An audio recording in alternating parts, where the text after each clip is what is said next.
बिस्मिल्लाहिर्रहमानिर्रहीम। अभी हम सिर्फ स्लाइड को जो है ओवरव्यू करेंगे इसके। बाकी सारी चीज़ें वाइट बोर्ड पे हम डिस्कस कर चुके हैं about the screening unit number 9। ठीक है, स्क्रीनिंग ये ऑब्जेक्टिव है। मोस्ट ऑफ द जो ऑब्जेक्टिव है हमने उसको कवर की है। हमने उसको डिफाइन किया है कि स्क्रीनिंग क्या है, और इसकी जो टाइप है हमने उसको भी डिस्कस किया है।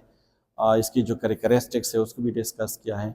ठीक है, तो इंट्रोडक्शन क्या है कि screening as identification of unrecognised disease by application of rapid test to separate well person who probably have the disease from those who probably do not have the disease. मैंने आपको पहले बता दिया कि स्क्रीनिंग टेस्ट हम इसीलिए कराते हैं ताकि हम इसमें डिफ्रेंशिएट करें कि मतलब कौन से ऐसे इंडिविजुअल है जो प्रोबेबली उसको डिजीज हो सकते हैं फ्रॉम दोज जिसको डिजीज नहीं है। सही है, आप देखिए different kind of screening test है। एक डायग्नोस्टिक टेस्ट है और एक स्क्रीनिंग टेस्ट है। डायग्नोस्टिक मैंने आपको बता दिया कि हम एल पर्सन में करते हैं जब उसमें कुछ ना कुछ साइन सिम्टम होते हैं। देखिए, show sign and symptom of disease, तो तब हम करते हैं।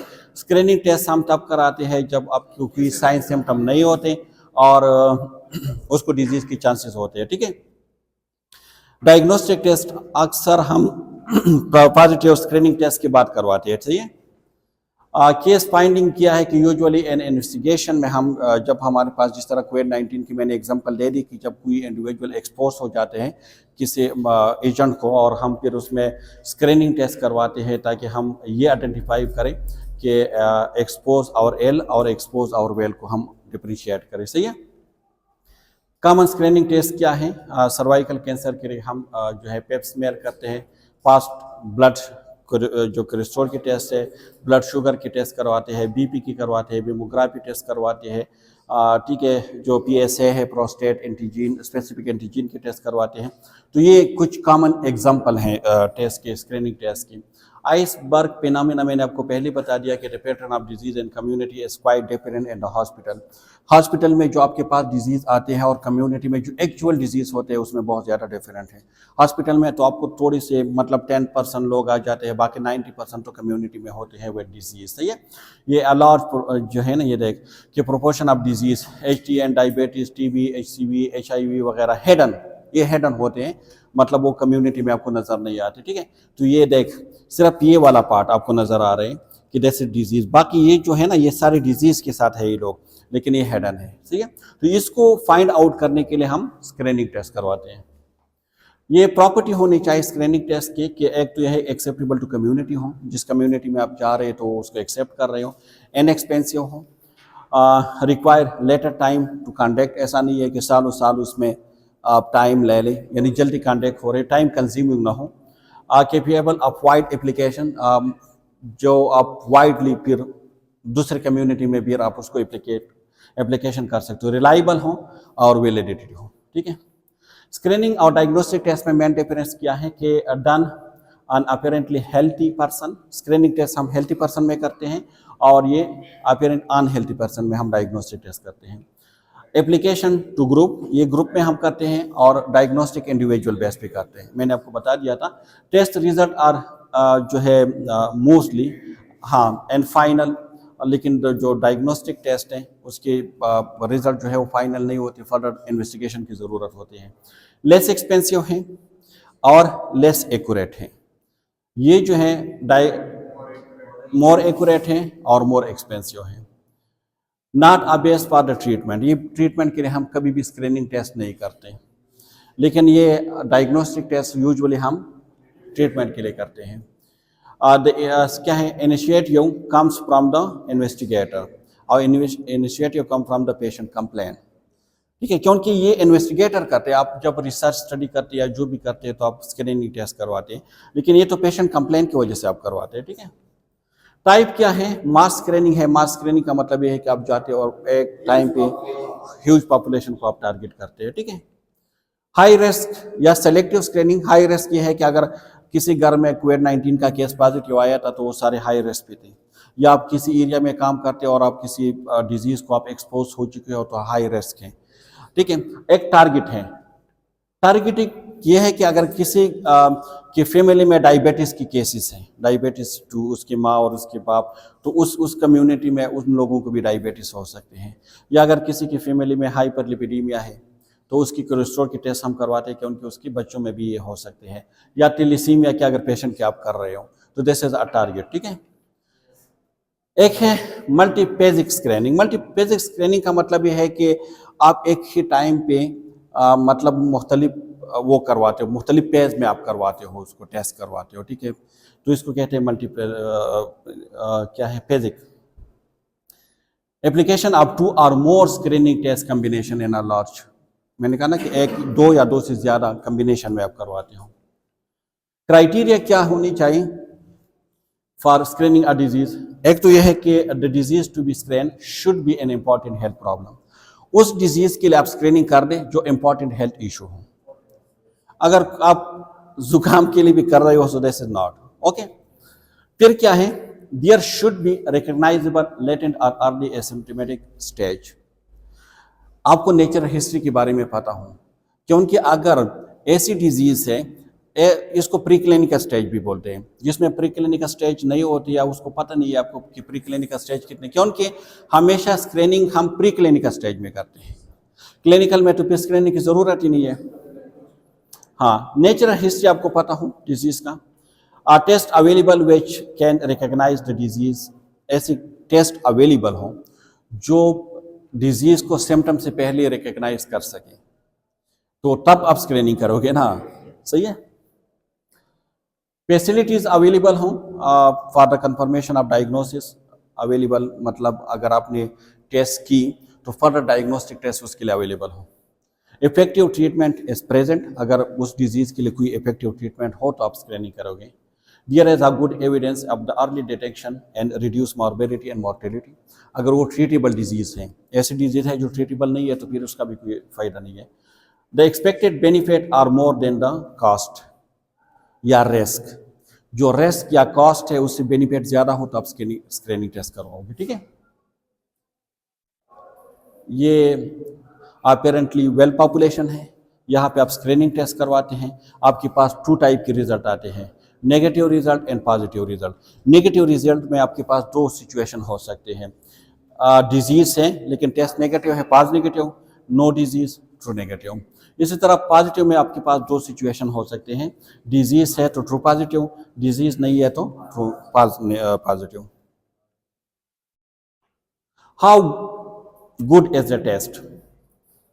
ठीक है, पॉजिटिव जितने आपके पास ट्रू पॉजिटिव ज़्यादा होंगे और ट्रू नेगेटिव ज़्यादा होंगे तो वो टेस्ट गुड है। ठीक है, ये सेंसिटिविटी है और स्पेसिफिसिटी। सेंसिटिविटी का मतलब है true positive divide by true positive plus false negative, यानी A divide by A plus C, और स्पेसिफिसिटी का मतलब है कि true negative divide by true negative and false positive यानी D divide by B plus D, ये हमने अभी डिस्कस कर दिया। क्वालिटी ऑफ स्क्रीनिंग टेस्ट को आप किस तरह डिफाइन कर सकते हो, वो डिपेंड करते हैं 2 चीज़ों पे, वैलिडिटी और रिलायबिलिटी। वैलिडिटी का मतलब क्या है, ability of the test to distinguish between who has the disease and who do not have the disease, यानी ये सिर्फ और सिर्फ आपको इन चीज़ के बारे में डिफरेंशिएट करते हैं कि किसी को डिजीज है और किसको डिजीज नहीं है। जिसको डिजीज है वो सेंसिटिविटी है और जिसको डिजीज नहीं है वो स्पेसिफिसिटी है। ठीक है, रिलायबिलिटी क्या है, repeatability of the test, a perfectly या रिप्रोड्यूसिबल मेथड ऑफ डिजीज। देखिए इसमें यह है कि आप जितनी बार भी उसके टेस्ट अगर आप रिपीट करोगे और आपके पास सेम रिजल्ट आएंगे, so it will be this test will be reliable. Validity of the screening test. Validity express the ability of the test to separate or distinguish those who have the disease from those who do not have the disease. ठीक है, एक test positive और negative यही validity आपको बता रही है कि किसको डिजीज है और किसको डिजीज नहीं है। ठीक है, वो कौन बता रहे हैं आपको, टेस्ट। अब जिसको डिजीज है उसको हम सेंसिटिविटी कहेंगे, जिसको डिजीज नहीं है वो स्पेसिफिसिटी। तो वैलिडिटी के कितने कंपोनेंट हो गए, 2 कंपोनेंट। वैलिडिटी के 2 कंपोनेंट्स है, sensitivity mean a person who have the disease and specificity mean a person who do not have the disease. It has 2 components, sensitivity and specificity. ठीक है, ये डिजीज है, present absent, test positive and test negative, और ये Ed C B D. ठीक है, sensitivity क्या है, the ability of the test to identify correctly are those who have the disease, true positive. Specificity, the ability of the test to identify correctly who do not have the disease. सही है। ये example हमने कर दिया था अभी, 33% और 30%, 29 point something 30%, ठीक है। Validity of the screening test, it has two components, sensitivity against वही डिफिनीशन है, वैलिडिटी की भी अगेंस्ट वही डिफिनीशन है। ये दूसरा एग्जांपल है उसके ऊपर, तो 80 डिवाइड बाई 100 कर सकते हैं और 900 डिवाइड बाई 800 डिवाइड बाई 900 कर सकते हैं, ठीक है। ये दोबारा वही है, एग्जांपल 2 है इस पे। देखिए ये कॉन्सेप्ट मैंने आपको कट ऑफ पॉइंट की कॉन्सेप्ट बता दिया था, concept of sensitivity and specificity. ये आपके पास डायबिटीज पेशेंट है, ये नॉन डायबिटीज है, 20 आपके पास ये शुगर है और ये टोटल, ठीक है।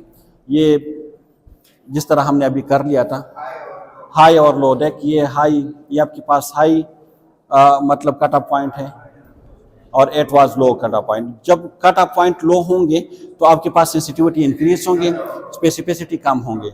लेकिन आप जब हाई करोगे तो आपके पास सेंसिटिविटी कम हो जाएंगे और स्पेसिफिसिटी ज्यादा हो जाएंगे, ठीक है। ये अभी हमने कर दिया, सही है। ये वही कॉन्सेप्ट है।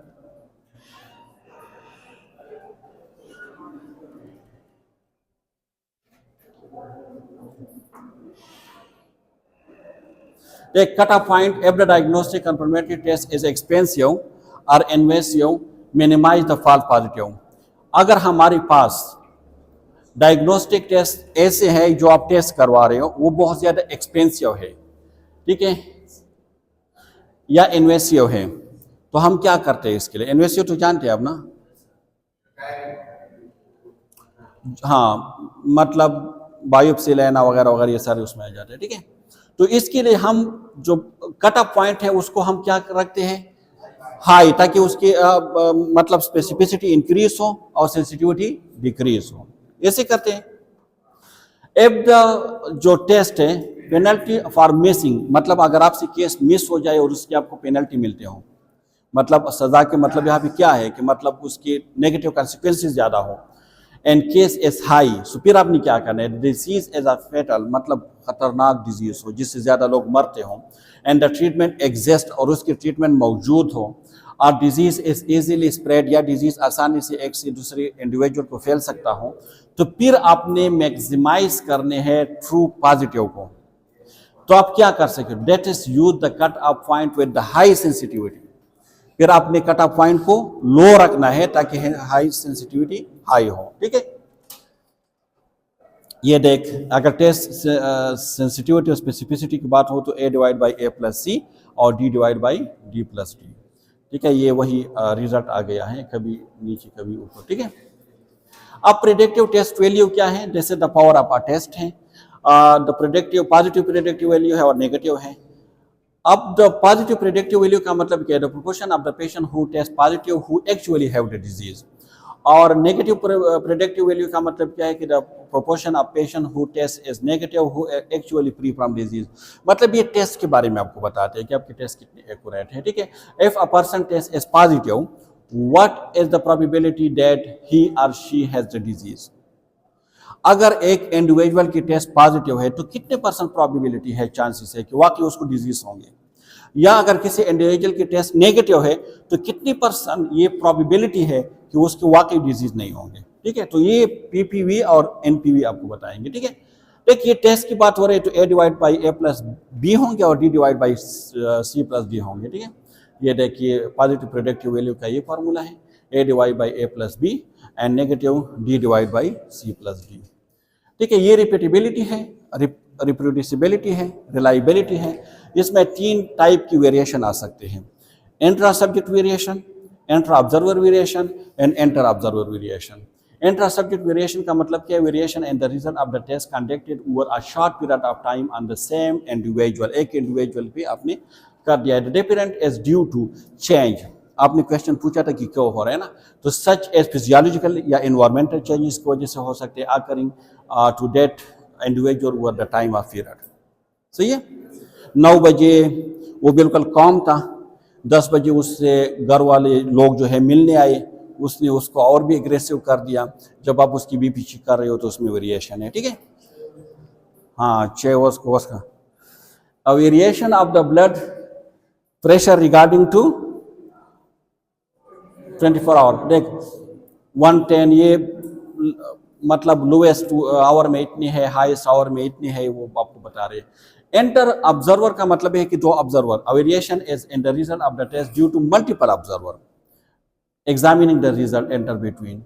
Intra means the variation of the result of the test due to the same observer examining the result at a different times. Interval. Intra mean wherein. The difference is due to extent to which observer agree or disagree when interpreting the same test result. Criteria for screening program क्या है? There are WHO guideline for deciding when the screening is appropriate. दूसरा क्या है कि condition should be an important health problem. Already हम discuss कर चुके हैं. The natural history of the disease should be understood, and there should be a detectable early stage. There should be a suitable test for the early stage. The test should be acceptable to the population and the community, and the cost should be balanced against the benefit. So thank you so much. If you have any questions, you can ask me. Otherwise, epidemiology की जितनी भी lecture थे, almost it has been completed. फिर भी अगर कोई confusion हो, so you can ask me now in comment section. Thank you so much for listening me and watching me.